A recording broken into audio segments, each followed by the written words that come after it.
Hey guys, Mr. Boyle back here. Last couple of videos on digestion. We're looking at some of the auxiliary organs that help with digestion. The liver, gallbladder, and the pancreas, all right? First off, on the liver and the gallbladder, the liver, it kind of has the shape of a triangle and it sits right below your ribs. It kind of covers the front of your belly. Underneath it, sort of stuck up in there, diagram isn't real great, but it sticks up underneath the liver. And the liver is kind of broken into two sort of lobes, and then you've got the bile duct that comes off of the gallbladder. Now, what the liver does has three main jobs. One, it detoxifies anything that goes into your body that could be harmful, like air pollution or alcohol. It breaks it down. Our alcohol rate is the liver breaks down about 1 ounce per hour. That's why if you're drinking and you're going to drive later, you know, however many drinks you have, you should have that many hours before you start driving, all right, just to be safe. Also breaks down things like over-the-counter drugs, you know, aspirin, etc. All of those take time. The second thing is it stores our extra sugar as glycogen. When we have a big meal, especially if it has a lot of carbs or sugars in it, there's way too much there for our body to use immediately. So it uses the liver as a storage center. And so whatever is needed right now will go into our blood.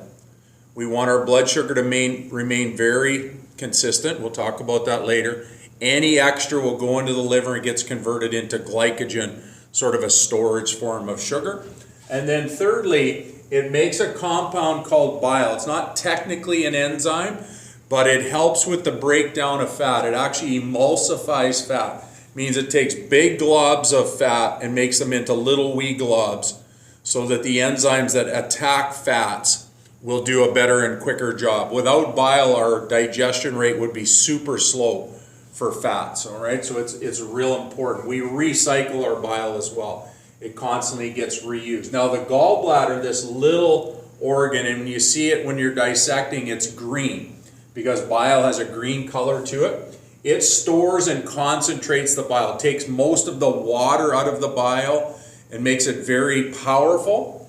And the bile gets deposited into the duodenum through the bile duct whenever we have food that has fat in it, right? So the liver and the gallbladder do those things. Now the pancreas is an organ that is critical to life. Pancreatic cancer is actually triggered by smoking. It actually smoking causes pancreatic cancer at a higher rate than lung cancer, and it's much more deadly. So it's something that you really want to avoid smoking because of that. The pancreas lies in the loop of the duodenum. Remember, the stomach goes into the first part of the small intestine is the duodenum. The pancreas literally lies in there. It looks like it has kind of a funny outer shape to it. And it has a few different jobs. Number one, the pancreas produces the hormones that regulate our blood sugar. Right? Number one, insulin lowers our blood sugar. So when we have lots of carbs or sugars in our diet or for that time, the insulin will take some of that sugar and store it in our muscles. And as I was talking about earlier in the video, store the extra in the liver. Now, whenever our blood sugar drops a little bit, like say you've had class all morning and you haven't eaten for 3-4 hours, your blood sugar will tend to be going down.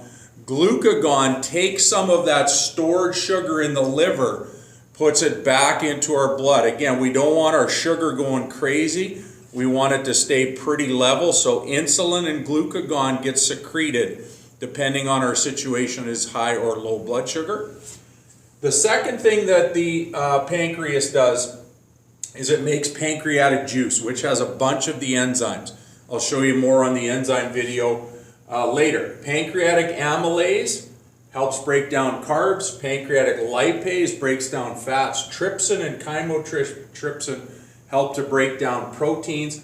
Plus there's another substance that's not an enzyme called sodium bicarbonate. And sodium bicarbonate acts as a neutralizer. So when the food coming out of the stomach, at this point it's called chyme, it's like liquid food.